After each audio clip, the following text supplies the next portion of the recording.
Legenda misteri yang saat ini pantau misteri rangkum bersumber dari daerah Jawa. Di suatu pinggiran kota salah satu provinsi, ada cerita tentang momok pesugihan gendong pocong. Bukan kemiskinan yang mengubah pola pikir pelaku, tapi pemilihan umum untuk duduk sebagai orang terdepan dalam urusan membela kepentingan rakyat. Rohimun, seorang tuan tanah karena warisan, menerima kesempatan salah satu partai politik. Namun, sejak kecil hingga kuliah, dia tidak pernah belajar ilmu pemerintahan, apatah lagi sosial dan politik. Sang ayah mengajarkan bisnis sejak Rohimun duduk di bangku SMA, tak terkecuali ilmu klinik untuk menangkal kerugian dan meraup keuntungan. Rumah Rohimun pun terkesan berkekuatan mistik. Patung-patung, berbagai macam tanduk dan kain-kain hitam jadi penghias halaman dan belakang serta ruang tamunya. Banyak warga yang masuk ke rumahnya. Mereka selalu mengatakan hal buruk. Mereka tidak hanya menganggap atau mengira, tapi meyakini Rohimun menganut ilmu gaib sejak ayahnya belum almarhum. Setiap malam, para peronda melihat sosok perempuan berkain putih duduk seraya mengayunkan kaki panjangnya di atas pohon jambu air yang berada di halaman rumah Rohimun. Selain itu, para peronda kerap mendengar cekikik kuntil anak.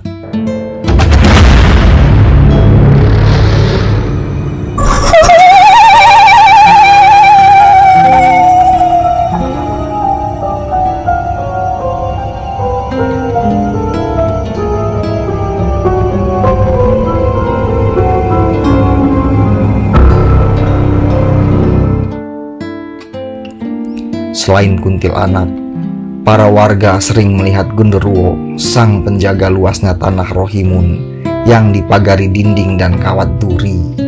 Menurut keterangan warga yang pernah melihat, Gundurwo itu memiliki mata dan taring yang menyurutkan nyali. Di pinggiran salah satu kota provinsi ini, semua orang mengetahui kekayaan Rohimun. Meski begitu, sebagai darmawan, tapi salah satu pengurus yang memiliki wewenang di salah satu partai politik melihat potensi keuangan Rohimun untuk memenangkan dan memberi dampak baik bagi organisasi dan kehidupannya. Dibujuklah Rohimun untuk ikut dalam pertarungan perebutan kursi orang penting. 10 tahun lebih, Rohimun mengenal ilmu gaib. Dia mengetahui sosok dan pesugihan yang akan mengabulkan permintaannya. Tak perlu meminta persetujuan keluarga atau pimpinan parpol.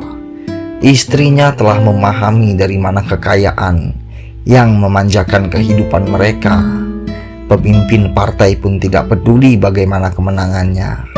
Seekor kambing bertanduk 3 didapat Rohimun dari kota Surakarta. Seekor ayam serba hitam didapat Rohimun dari pelosok kota Jakarta. Beberapa bambu hitam didapat Rohimun dari pesisir Lampung. Malam memberi awan bergambar kerbau mengangkangi kuda dan harimau. Pria berambut klimis tapi bermuka tak elok dipandang tersebut menyembelih semua hewan. Darahnya ditaburi di depan gubuk yang terbuat dari bambu hitam. Dia tidak menabur kembang. Setelah membakar kemenyan, Rohimun menggores bagian tangan dan kiri. Darahnya menetes di atas merah beraroma anyir yang berasal dari dalam tubuh hewan. Jangkrik yang bernyanyi menemani cahaya bulan sekejap berhenti melagu. Pocong jatuh dari tempat tersembunyi. Tubuhnya tertidur di atas darah sehingga kainnya seolah berlumur warna merah. Rohimun langsung membopong pocong yang dia mematung untuk diletakkan ke atas barisan dan susunan bambu hitam yang rapih. Dia tertatih dan nyaris terpleset. Ubin licin lantaran genangan darah seolah tidak merestui, atau mungkin hewan yang ia sembelih enggan memberi rezeki melalui pesugihan pocong. Di atas jijiran bambu, Pocong itu rebahkan. Dibesetnya tangan kanan dan kiri. Darah Rohimun menetes di atas kening hitam yang kulitnya seperti lumeran nanah. Betapa keinginan untuk menjadi orang penting dan sungguh ilmu perjanjian dengan setan telah menguasai dirinya. Tidak ada rasa jijik ketika dia mencium kulit sosok yang lebih pantas jika disandingkan dengan comberan berair hitam dan berbelatung. Dijilat-jilatnya darah yang telah bercampur kulit beraroma tumpukan sampah.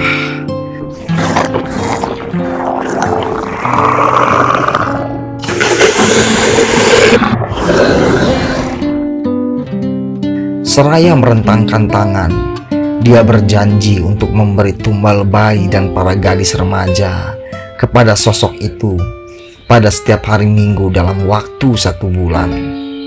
Sungguh tumbal yang tidak sebanding dengan nominal rupiah yang akan dia dapat sebagai anggota orang penting negeri ini. Para peronda merinding dan bergidik ngeri setelah Rohimun menguasai ritual. Tidak terkecuali para warga yang malam itu masih menonton televisi atau menikmati kopi. Suara mengerikan terdengar seperti jeritan di dalam goa. Paradigma mereka tertuju pada sosok gaib yang amat mengerikan. Ketakutan warga benar. Pesugihan Rohimun akan meneror mereka melalui suara, penampakan hingga jerit keinginan. Rohimun menang. Dia menghabiskan dana hingga 600 juta. Tabungannya habis dan tanahnya hanya tersisa tidak sampai 3 turunan. Lain dari itu, setiap malam dia mesti memangku pocong yang kulitnya seperti lumeran nanah. Para warga yang lewat di sekitar rumah Rohimun selalu mengeluh karena aroma busuk yang menyengat dari balik dinding belakang. Kala masa kampanye, setiap hari Minggu, Rohimun memangku dan menggendong pocong. Kadang, mata pocong terbuka ketika Rohimun merasa lelah, kemudian terpejam. Sekalipun, Rohimun tidak boleh berhenti memangku pocong. Terhitung mulai pukul 8 malam hingga kokok ayam berkumandang antara subuh dan fajar. Istrinya sempat mengeluh, tapi karena puluhan tahun mengenal Rohimun dan menikmati kekayaan, maka dia hanya merias wajah dan bersenang-senang di depan perhiasan. Selalu Rohimun mengelus-ngelus kening pocong yang bertubuh sepertinya. Kadang pocong menggeram kala Rohimun mengantuk dan menghentikan ayunan tangannya.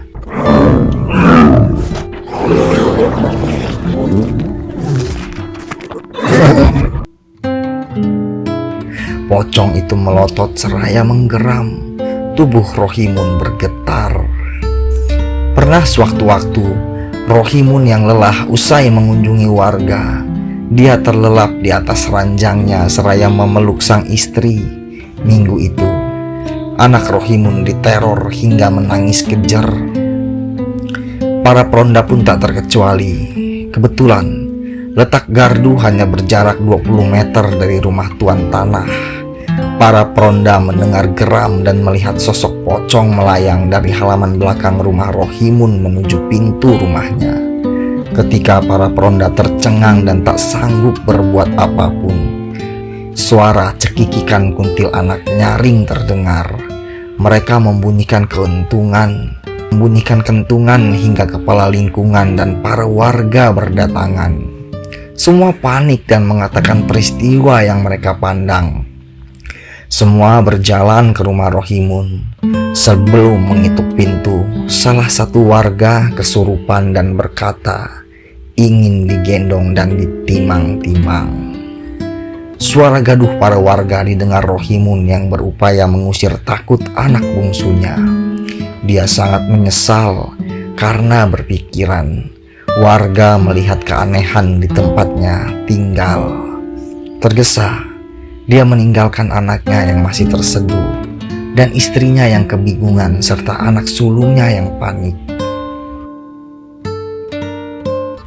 Suara perempuan yang tertawa kembali didengar para warga.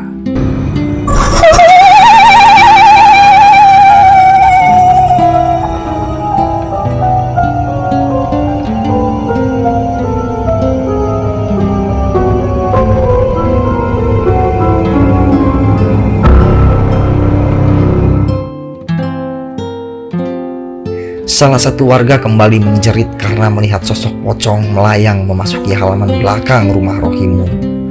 Lelaki parubaya itu berhenti sesaat ketika ingin membuka gagang pintu.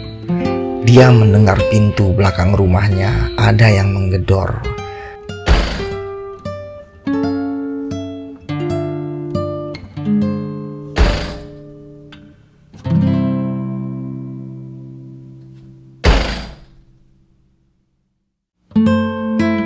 Suaranya kencang hingga ayam-ayam riuh di dalam kandang. Selain itu, tangis anak bungsunya terdengar hingga ke depan pintu.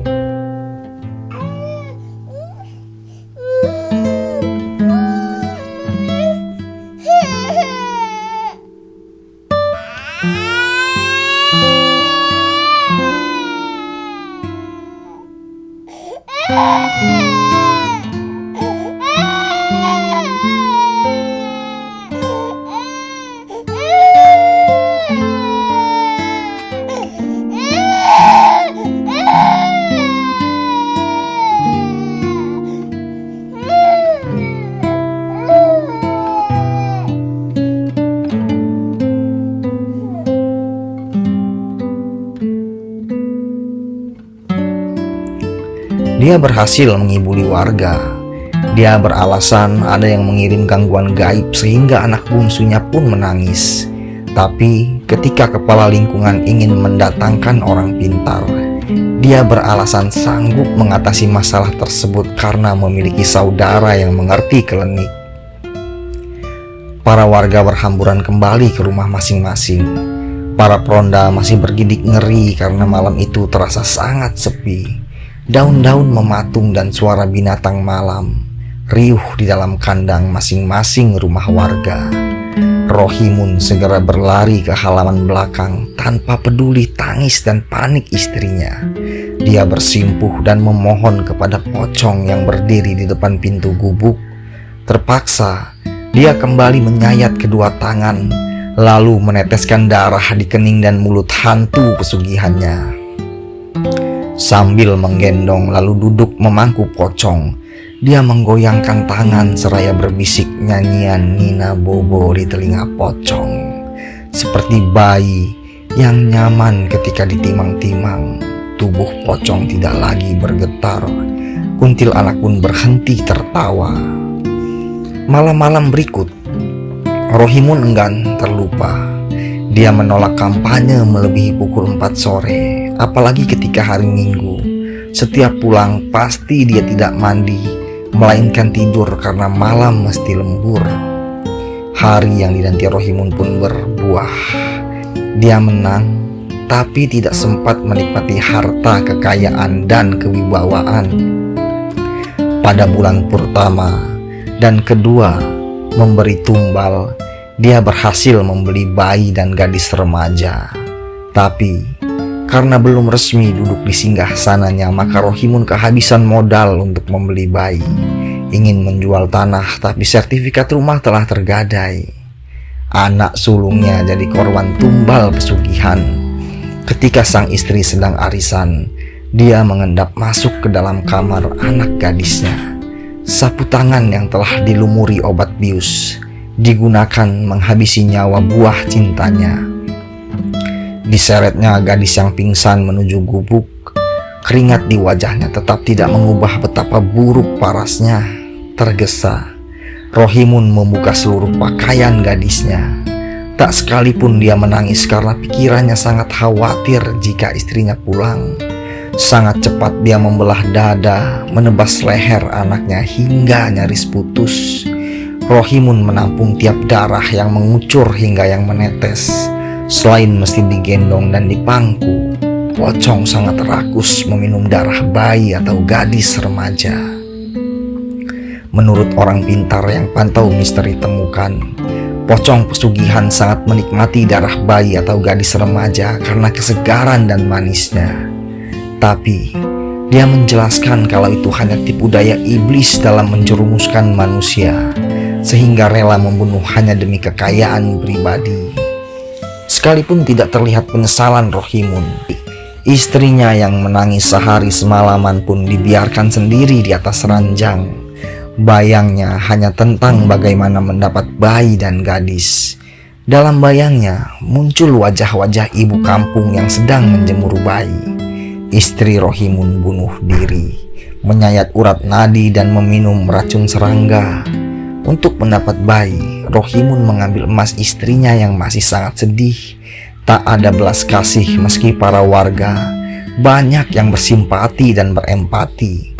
Justru dia menandai sesiapa ibu yang memiliki para bayi dan berusaha mencari orang suruhan yang berani menculik buah hati. Seorang ibu bangun dari tidurnya karena sang bayi meminta susu.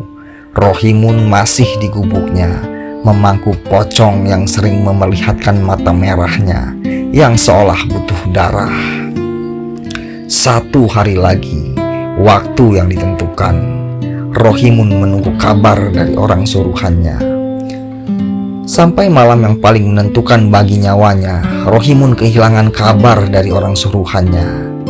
Di dalam warung remang, orang suruhannya menertawakan kebodohan Rohimun yang telah memberi uang muka dan mobil cukup mewah. Sedangkan Rohimun sangat khawatir. Menjelang maghrib dia menutup semua pintu rumah. Sayang, dia terlalu memaksa diri mengumpulkan harta berharga, padahal waktu tak mengenal kata menunggu.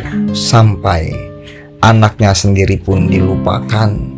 Para peronda mendengar jerit ketakutan anak Rohimun yang sendiri di dalam rumah. Dia terbangun karena suara gedoran pintu tanpa jeda.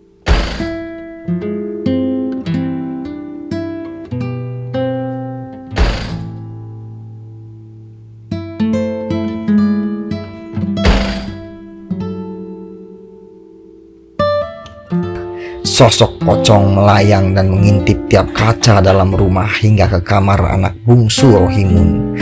Para peronda berlari menuju rumah Rohimun. Tidak perlu waktu untuk membuka pintu yang tak terkunci. Segera mereka memeluk anak berusia di bawah 10 tahun. Dari pintu belakang, suara gedoran kembali terdengar. 3 peronda cemas dan segera berlari membawa anak itu. Namun semua lampu mati dan pintu terkunci. Mereka semua pingsan dan anak laki-laki yang masih sangat belia bersembunyi seraya meringkuk di dalam lemari. Kuntil anak tertawa seraya duduk di sofa ruang tamu.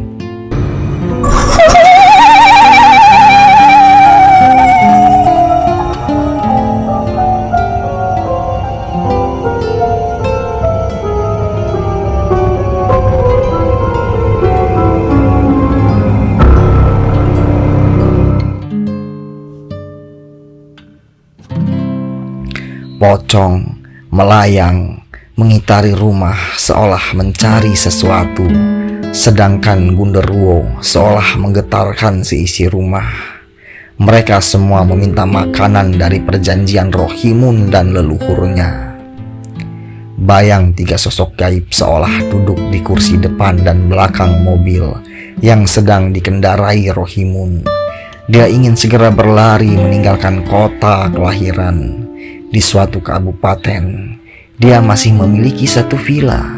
Naas, 3 sosok gaib yang seolah mengikuti di dalam mobil, menjerumuskannya ke dalam laut. Semua koran lokal maupun daerah yang tersebar hingga ke pelosok Nusantara mengabarkan berita kematian seorang anggota legislatif yang mati di dalam laut sebelum pelantikan. Anak Rohimun terpaksa tinggal di salah satu panti asuhan. Semua harta Rohimun diambil alih bank, pemerintah maupun swasta.